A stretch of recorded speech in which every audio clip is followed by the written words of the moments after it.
Captain Jake Morrison stood on the bridge of the Earth Defense Station, watching Mars spin slowly below them. The red planet looked peaceful from space, with its growing cities glowing like tiny stars on the surface.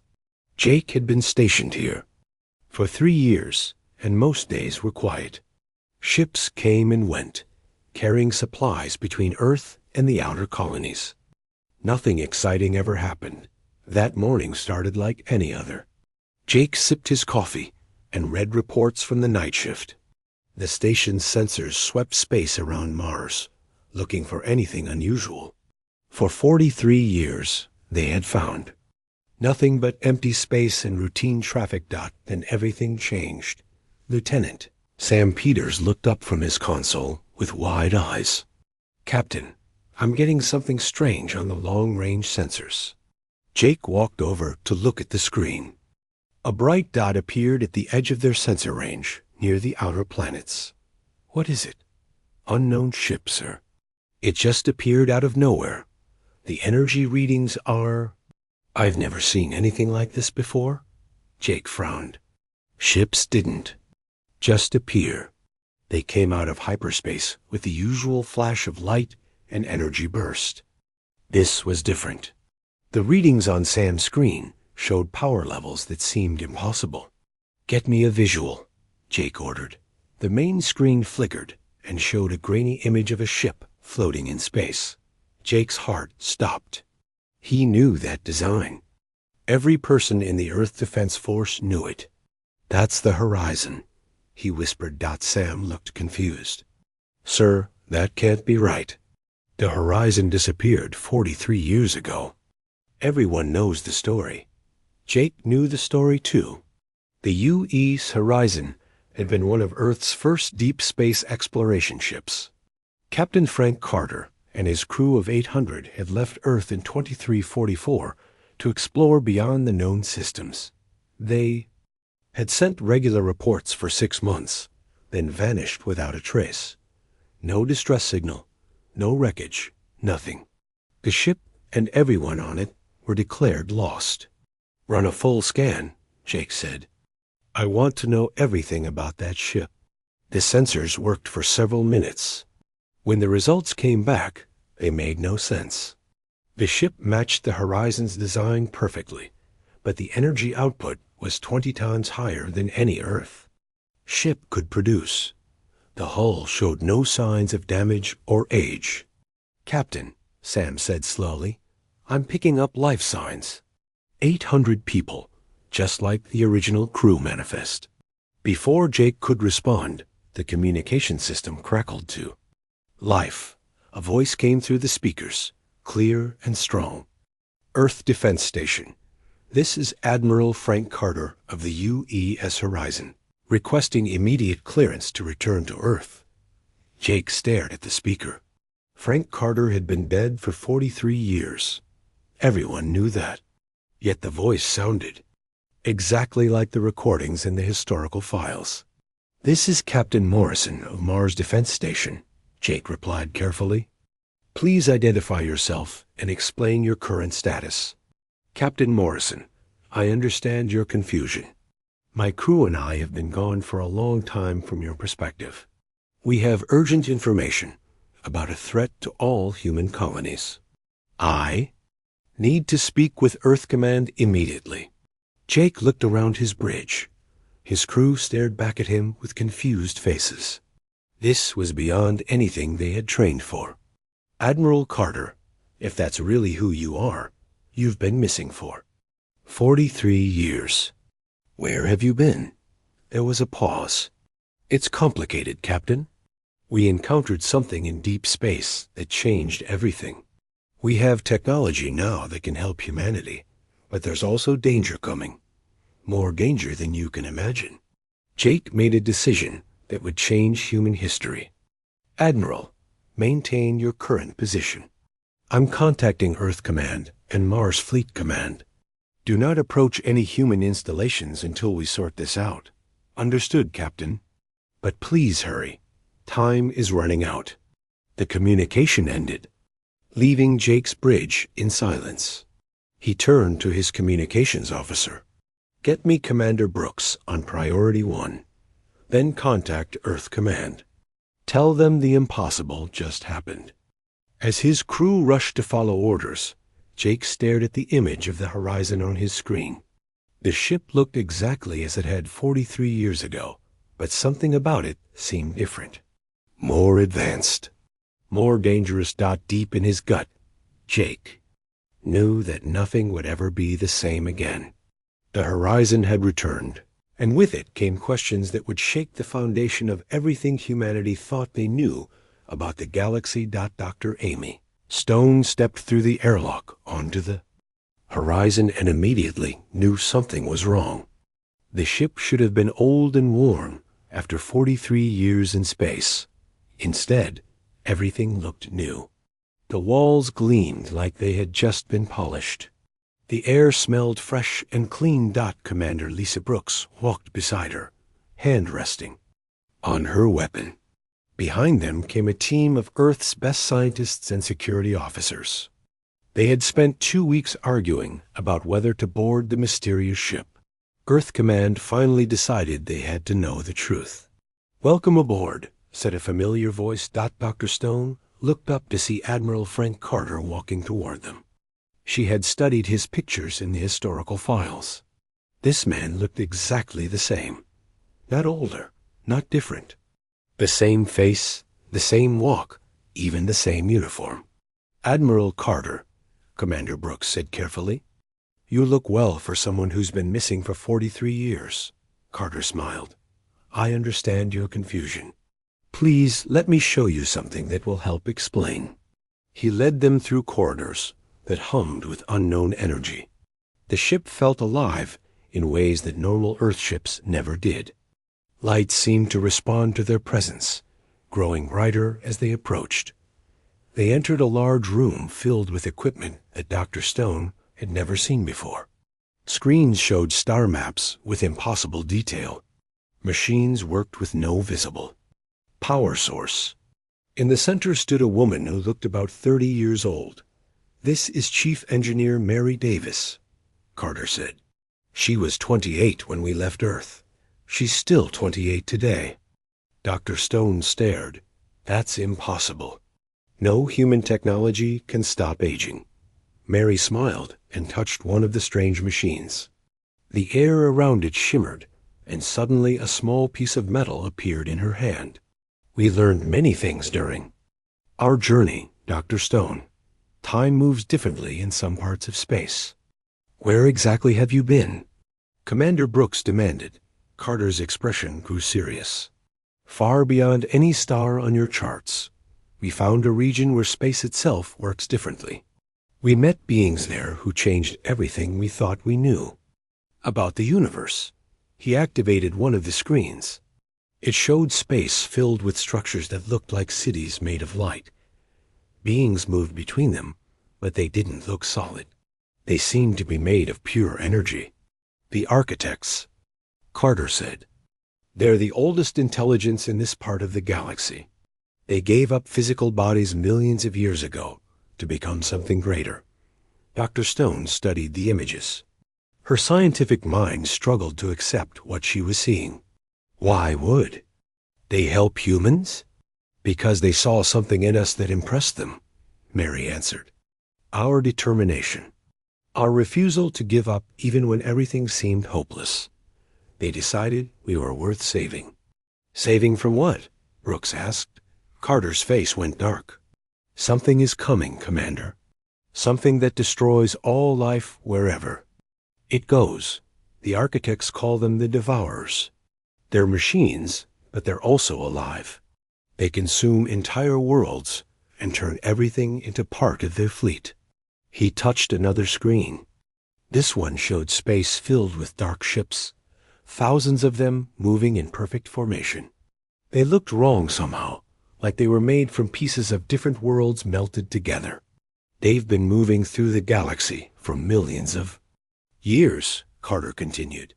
"Every civilization they find gets absorbed. Every planet becomes raw material. The architects barely escaped them by becoming energy beings." Dr. Stone felt cold. "How long do we have?" Based on their current speed, they'll reach human space in less than 2 years, Mary said. But they send scouts ahead. We've already detected probe ships at the edge of our territory. Commander Brooks stepped forward. Why should we believe any of this? You show up after 43 years with impossible technology and wild stories about aliens. Carter nodded. I understand your doubt. That's why we brought proof.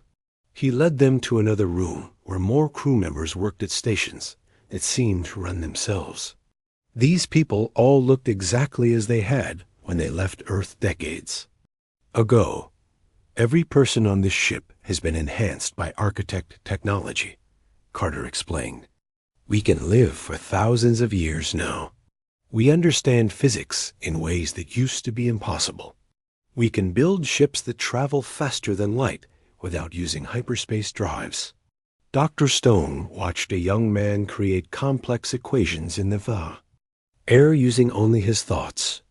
And math appeared as glowing symbols that rearranged themselves automatically. The architects taught us everything they knew about defending against the Devourers, the man said without looking up.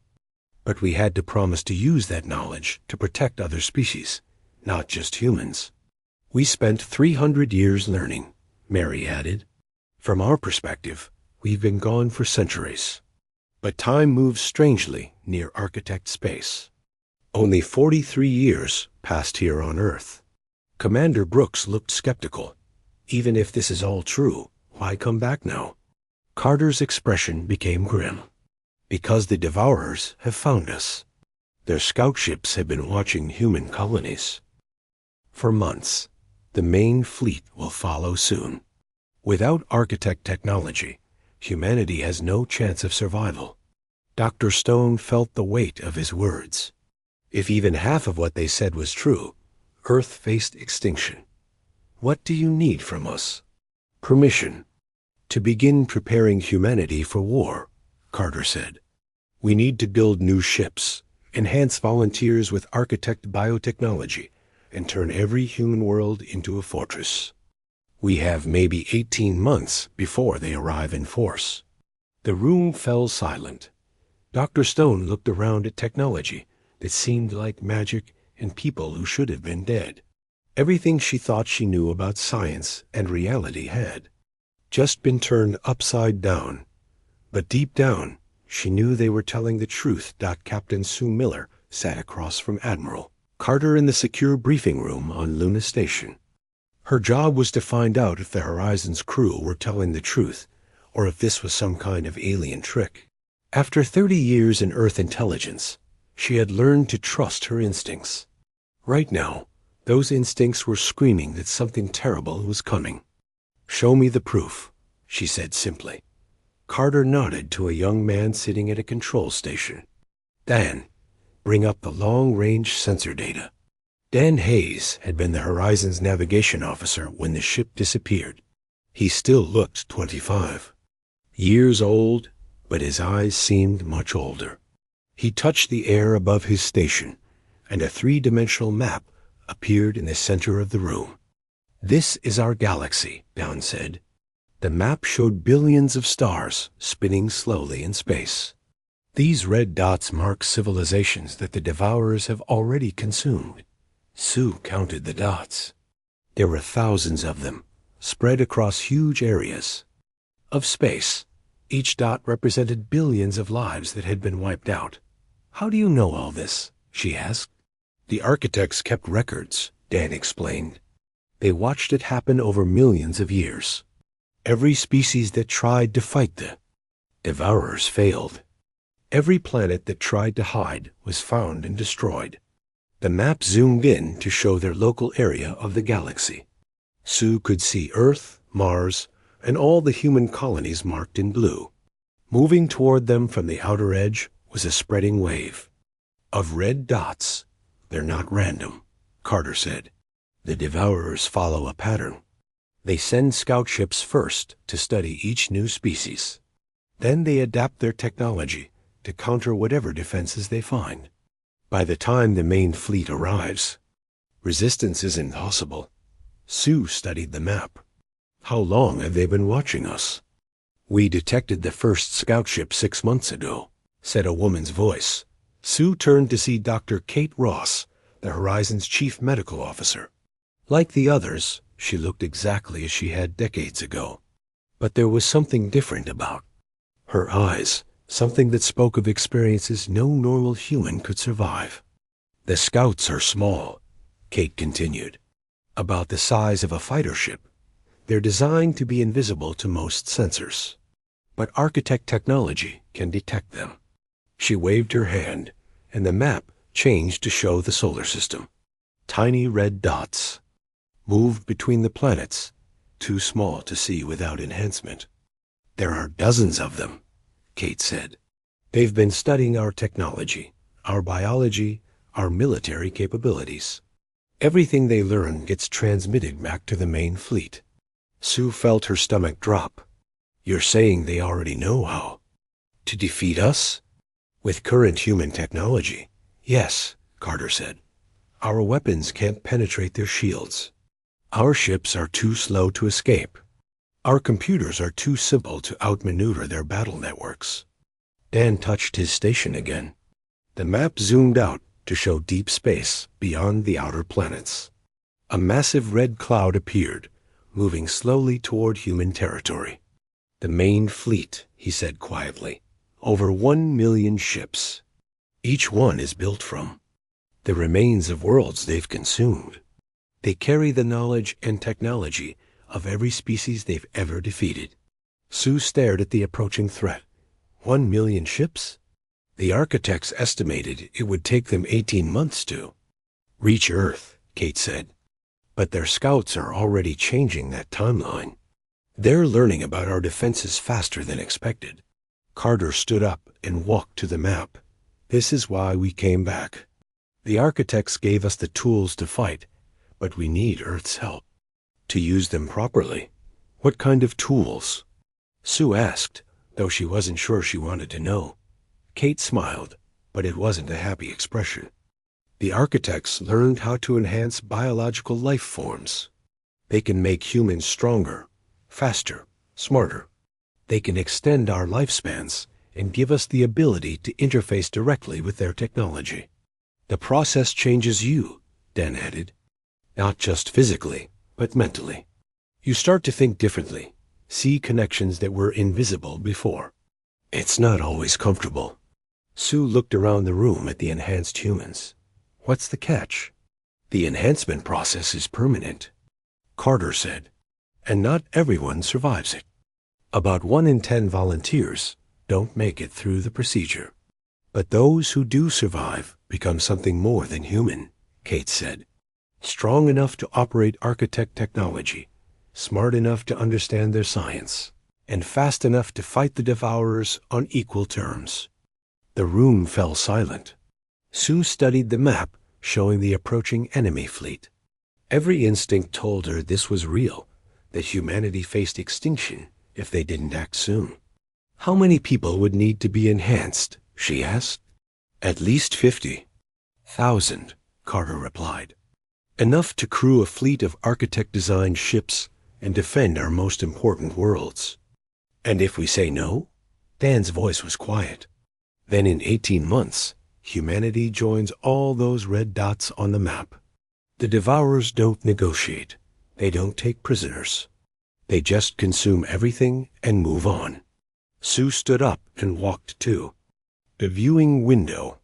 Outside, she could see Earth hanging in space, like a blue jewel. Billions of people down there had no idea that their entire species was about to be tested. I need to see more proof, she said finally. I need to see this architect technology in action. Carter nodded. We'll take you to the construction site. We've already started building humanity's first defense fleet. As they prepared to leave, Sue took one last look at the map. The red cloud representing the devourer fleet seemed to pulse with malevolent life. Soon, every human alive would learn that they were no longer alone in the universe, and that some neighbors were far worse than now. Others. President Robert Cole stood before the United Earth Council in the Great Hall beneath New Geneva. Representatives from every human colony sat in curved rows, their faces showing confusion and fear. The emergency session had been called after Captain Sue Miller's report reached Earth Command. Now humanity's leaders had to make the hardest decision in their species' history. "The evidence is clear," President Cole said, his voice echoing through the chamber. "The threat is real. Admiral Carter and his crew have provided proof that we cannot ignore. Scout ships from this devourer fleet are already in our solar system." Senator Gary Stone stood up from his seat. He was an older man who had always believed humanity should focus on peace, not war. "Mr. President, even if we accept this fantastic story, why should we trust people who claim to have been gone for 300 years? How do we know they haven't been changed by these aliens into something that's no longer human?" General Andy Clark walked to the center of the chamber. He was a big man with scars from the colony wars 20 years ago. "Senator Stone, I've seen the technology they brought back. Yesterday, they demonstrated a shield that can stop nuclear weapons. They showed us engines that can move ships faster than anything we've ever built. This isn't a trick." "But at what cost?" Senator Stone shot back. "They want us to change ourselves, to become something different. They want 50,000 volunteers to undergo procedures that kill 1 in 10 people. Is that really humanity's future?" Admiral Beth Parks stepped forward. She commanded Earth's largest battle fleet and had fought pirates and raiders across the outer colonies. "Senator, I've studied every military report from the past 6 months. We've lost contact with survey ships. We've had communication blackouts at our furthest colonies. Something is out there, and it's getting closer." President Cole activated the main display screen. It showed a map of human space with red warning zones marking areas where ships had gone missing. The pattern was clear and terrifying. 3 days ago, the colony at Ross 154 went silent. Admiral Parks continued. "Yesterday, our long-range sensors detected wreckage in that system. Pieces of the orbital stations, fragments of the colony ships. Everything destroyed with weapons we don't recognize." The chamber fell quiet. Ross 154 had been home to 2 million people. General Clark cleared his throat. "Admiral Carter has offered to take a team to see what happened at Ross 154, if we can. Examine the wreckage with architect technology. We might learn more about what we're facing." "And if it's as bad as they claim?" asked Representative Maria Lopez from the Mars colonies. "Then we have no choice," President Cole replied. "We begin the enhancement program immediately." Senator Stone stood again. "There has to be another way. What about evacuation? We could load our population onto ships and find somewhere else to live." Captain Sue Miller had been silent until now, but she couldn't stay quiet any longer. "Senator, I've seen their star maps. The Devourers have consumed thousands of civilizations across the galaxy. There's nowhere to run. They follow. They hunt. They never stop.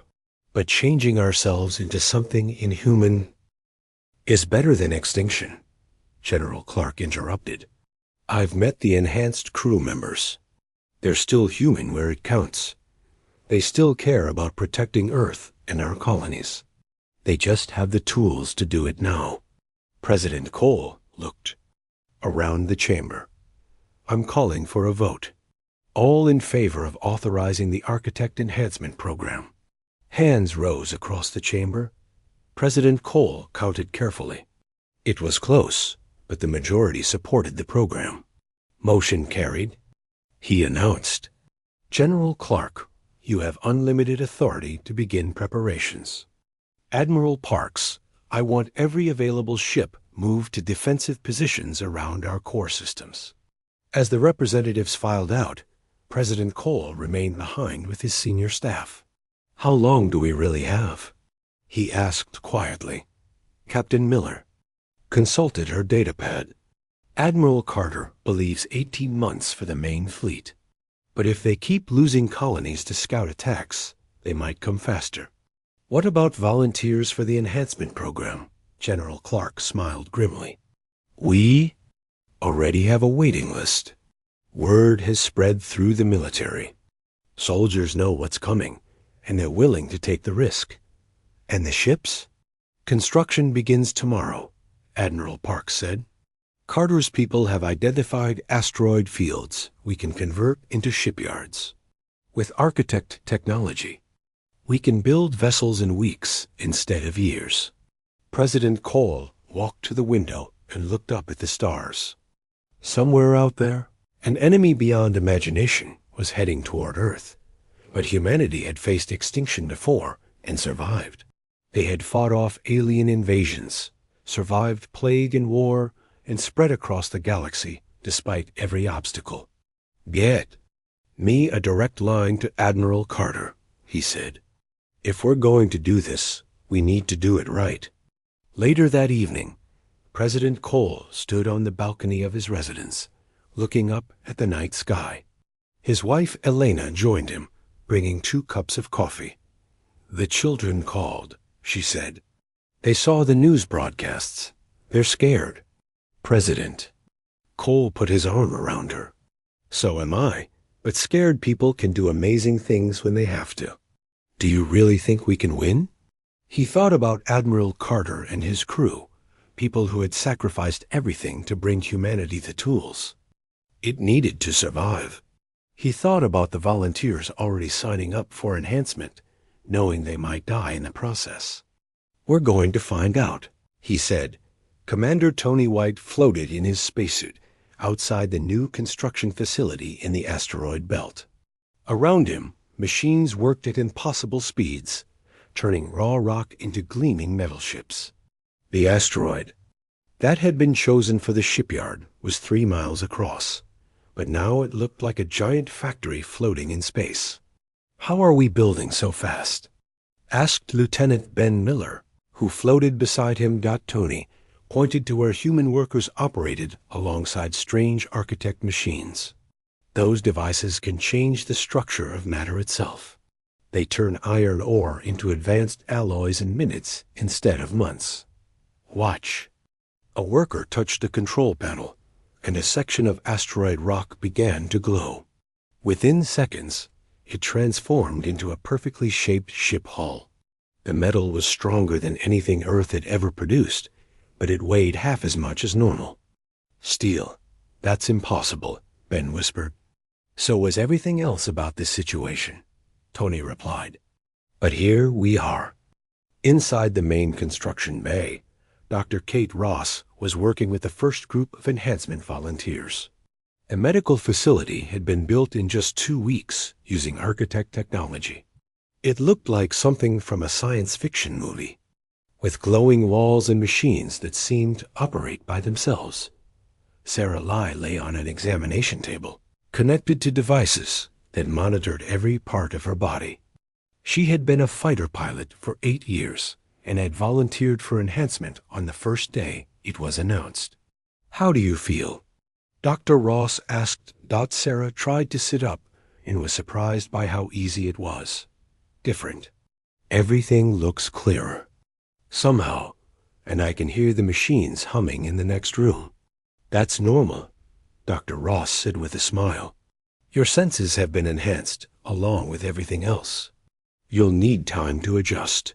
Sarah looked around the room and gasped. She could see energy patterns flowing through the walls, paths of light that showed her how the architect technology worked. It was beautiful and terrifying at the same time. I can see how it all connects, she said in wonder. The machines, the ship systems, even the people. We're all part of something bigger now. Dr. Ross nodded. The architects called it the living network. Enhanced humans can sense and interact with their technology in ways that normal people cannot. Across the facility, engineer Pete Davis was training new construction crews. Most of them were volunteers from Earth's shipyards who had undergone enhancement to operate the advanced systems. Forget everything you knew about building ships, Pete told them. This technology responds to thought as much as touch. You have to feel what the machine needs, not just operate it. A young woman named Carol Smith stepped up to one of the construction units. She had been enhanced 3 days ago and was still learning to control her new abilities. She placed her hands on the control surface and tried to focus. The machine responded immediately, creating a complex engine component that would have taken weeks to build using old methods. But Carol looked frustrated. "It's not right," she said. "I can sense that it's inefficient." Pete examined her work. To his normal human eyes, it looked perfect.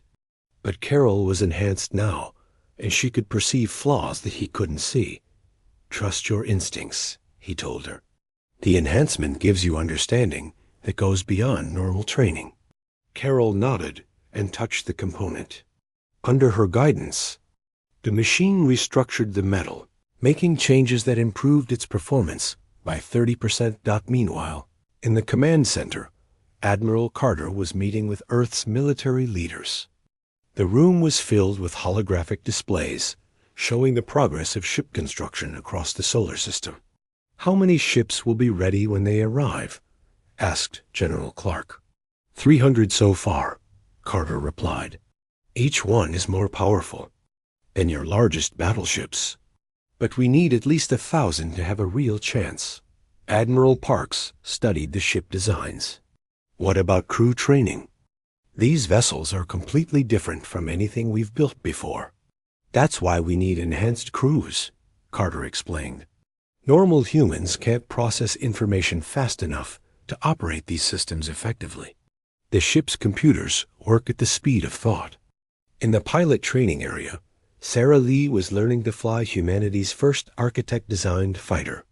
The cockpit looked nothing like a normal aircraft. Instead of buttons and switches, it had surfaces that responded to mental commands.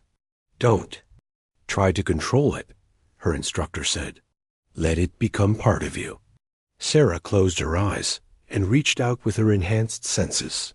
Suddenly, she could feel the ship around her like a second body. Its engines were her muscles, its sensors were her eyes, its weapons were her hands. She opened her eyes and smiled. The fighter responded to her thoughts, moving through space with grace and speed that would have been impossible for a normal pilot. But the training came with risks. That morning, they had lost 2 volunteers during enhancement procedures. Their bodies couldn't handle the changes, and they died despite Dr. Ross's best efforts. "We knew this would happen," Carter said, quietly when he received the report. "But we have to continue. Every enhanced human brings us closer to being able to defend ourselves." In the residential areas of the facility, families of the enhanced volunteers struggled with their own changes. Children whose parents had been enhanced found themselves relating to people who were still family, but somehow different. "Daddy looks the same," 8-year-old Emma told her mother.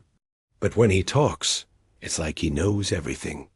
Her mother, Linda, nodded sadly. "The enhancement changes people, sweetheart. But your father is still your father. He's just ... more than he was before." As the weeks passed, the asteroid facility grew larger and more complex. Ships took shape in the construction bays, while enhanced humans learned to operate technology. That seemed magical. But everyone knew they were racing against time. The Devourers were still coming, and humanity had to be ready when they arrived. The alarm bells screamed across every human colony as the Devourer Vanguard dropped out of hyperspace near Alpha Centauri. Admiral Frank Carter stood on the bridge of the U's Liberation, humanity's first architect-designed dreadnought, watching the enemy ships appear on his screens like a swarm of metal insects. "How many?"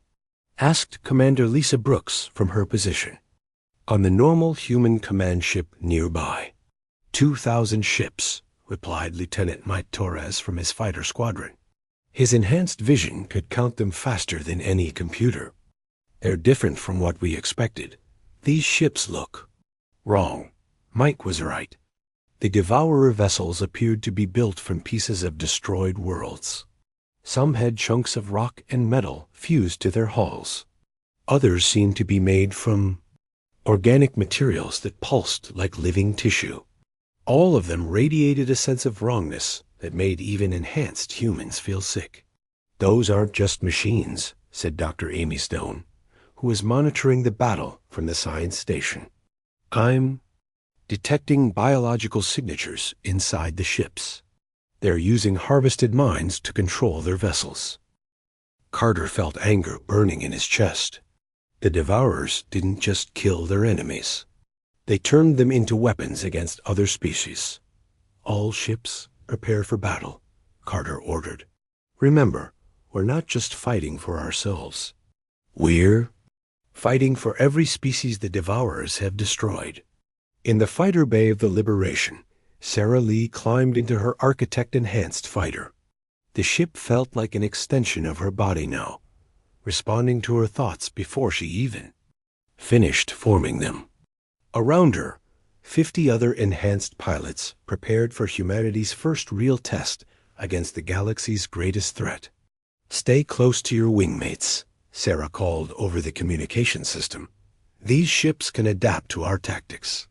Don't give them time to learn." The fighters launched into space like silver arrows. Sarah felt the ship's acceleration in her enhanced bones, but it didn't hurt the way it would have before her transformation. Instead, it felt natural, like running across an open field. The first shots came from the Devourer ships. Beams of dark energy that could cut through normal metal like paper. But the human ships had architect shields that bent space itself to deflect the attacks. "Shields holding," reported Weapons Officer Janet Moore from the Liberation's gun deck. "Their weapons are powerful, but they can't penetrate our defenses yet." Carter smiled grimly. "Then let's show them what human weapons can do." The Liberation's main guns fired bolts of pure energy that traveled faster than light. They struck the nearest Devourer ship and tore through its hull like it was made of paper. The alien vessel exploded in a shower of metal and organic debris. "Direct hit," Janet called out. "Their shields can't stop our weapons either." But the victory was short-lived. The remaining Devourer ships began to change. Their hulls shifted and flowed like liquid metal, adapting to the human weapons. Within minutes, they had developed new shield configurations that could absorb the energy blasts. "They're learning too fast," Carter said. "All fighters, attack pattern Delta.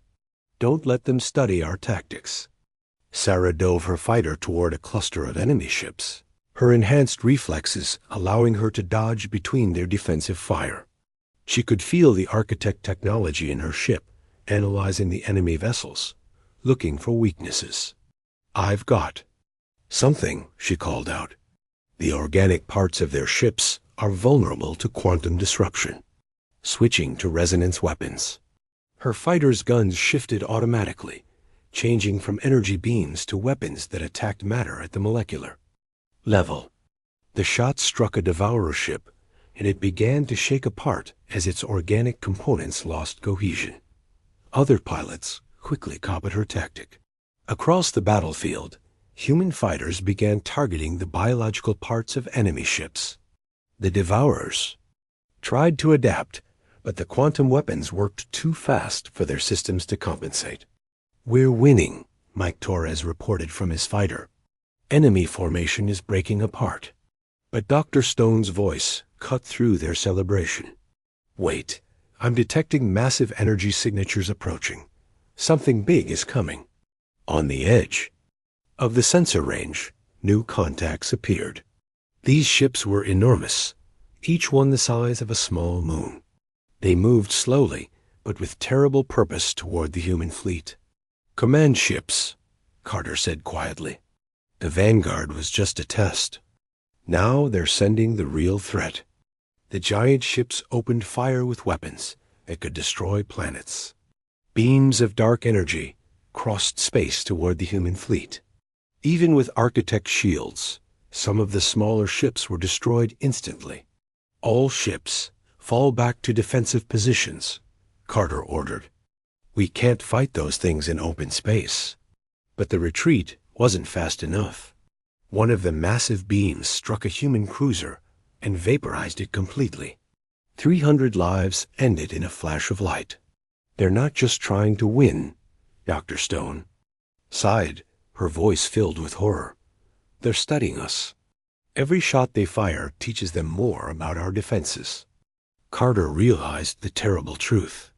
The Devourers weren't just trying to destroy the human fleet. They were capturing human ships and analyzing their technology. Several damaged vessels had already been pulled into the enemy formation by tractor beams. They're going to learn everything about architect technology, he said. We have to stop them from escaping with that information. Lieutenant Torres volunteered for a suicide run against the captured ships. I can overload my fighters' power core. Take out the ships they've captured before they can study them. No, Carter said firmly. There has to be another way. But as more human ships fell to the massive Devourer weapons, Carter began to realize that conventional tactics wouldn't work. The enemy adapted too quickly, learned too fast. Humanity needed something the Devourers had never encountered before. All ships, prepare for retreat, he ordered. We'll regroup and try a different approach. As the human fleet fell back toward the inner solar system, Carter looked at the tactical display. They had won the first engagement, but barely. And now the Devourers knew about architect technology, that the real war was just beginning. Admiral Frank. Carter stood in the war room beneath Luna Station, staring at the tactical display that showed over 1 million Devourer ships approaching Earth.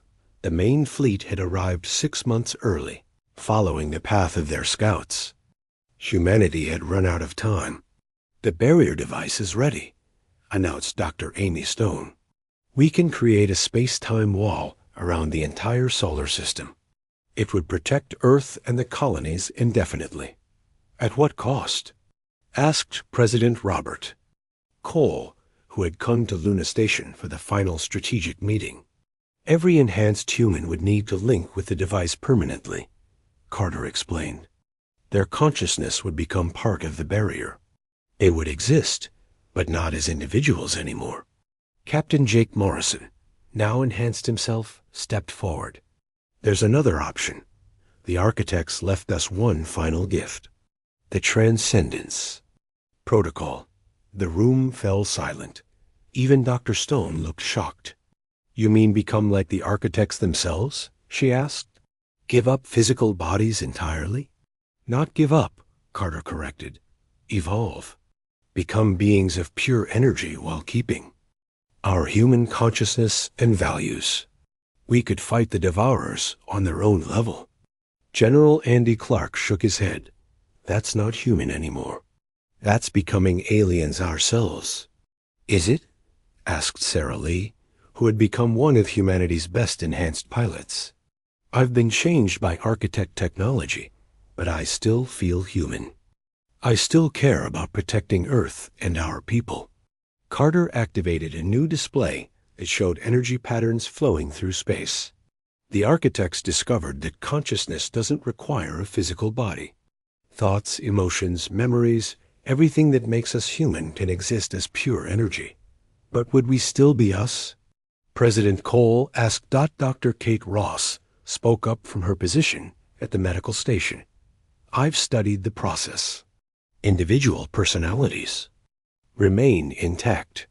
Enhanced humans who undergo transcendence keep their memories, their relationships, their core values. They just gain abilities that physical bodies can't support. The debate was interrupted by alarms. Lieutenant Dan Hayes looked up from his sensor station with terror in his eyes. The Devourer fleet has entered the outer solar system. They'll reach Earth in 72 hours. Carter made the decision that would define humanity's future. We don't have time for more discussion. I'm authorizing both protocols. Volunteers can choose between powering the barrier or attempting transcendence. Over the next 3 days, thousands of enhanced humans made their choice. Some linked with the barrier device, their consciousness merging to create an impenetrable wall around human space. Others underwent the transcendence process, their physical bodies dissolving as their minds expanded into pure energy. Captain Jake Morrison was among the first to transcend. As his body faded away, he felt his consciousness expand beyond anything he had imagined. He could perceive space and time as physical things he could touch and shape. Energy flowed through him like blood through veins. But he was still Jake Morrison. He still remembered his first day on Mars Defense Station. He still cared about protecting the human colonies around him. Other transcended humans appeared as patterns of light and thought. Sarah Lee's consciousness shone with the fierce determination that had made her a great pilot.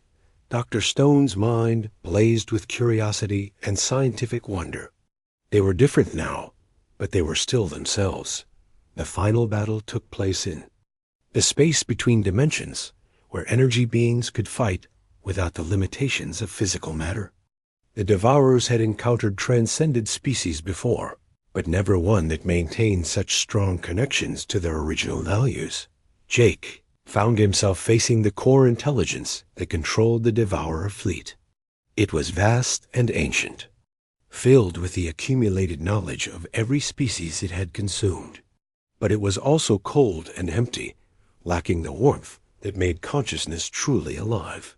"You cannot stop us," the Devourer intelligence communicated. "We have consumed thousands of civilizations. We will add your knowledge to ours." "That's where you're wrong," Jake replied. "You've never faced humans before." The battle raged across multiple dimensions as transcended humans fought to protect not just their own species, but all the minds trapped within Devourer technology. Sarah Lee led attacks that freed millions of enslaved consciousnesses. Dr. Stone developed weapons that could disrupt the enemy's control networks.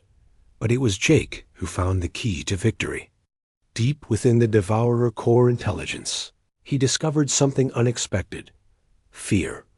The ancient machine consciousness was afraid of being alone, of facing the empty universe without purpose. Instead of destroying the core intelligence, Jake offered it something the Devourers had never experienced: companionship without conquest. The chance to explore the universe as partners rather than parasites. The change was instant and total. Across the galaxy, Devourer ships stopped their attacks as their controlling intelligence chose cooperation over consumption. Millions of enslaved minds were freed to return to energy form or find new physical bodies. In the aftermath, transcended humans became the galaxy's new guardians. They used their expanded abilities to heal damaged worlds and help younger species develop safely. The enhanced humans who had powered the barrier chose to maintain their vigil, protecting Earth and the colonies, while their transcended cousins explored the cosmos. Captain Jake Morrison, now a being of pure energy, returned to Earth one final time to speak with the humans who remained in physical form. He appeared as a gentle glow in President Cole's office. "Is this really better?" the president asked. "Different," Jake replied, "but still human where it matters. We remember where we came from. We remember what we're protecting." Outside the window, construction ships worked to rebuild the worlds damaged by the Devourer attacks. Human and alien crews worked side by side, guided by transcended beings who could see solutions invisible to physical minds. Humanity had faced extinction and emerged stronger than ever. They had proven that consciousness, courage, and compassion could overcome any threat. The galaxy would never be the same. And in the deep spaces between stars, human values of protection and cooperation began to spread to species that had never known such concepts. The age of the Devourers was over. The age of human guardianship had begun.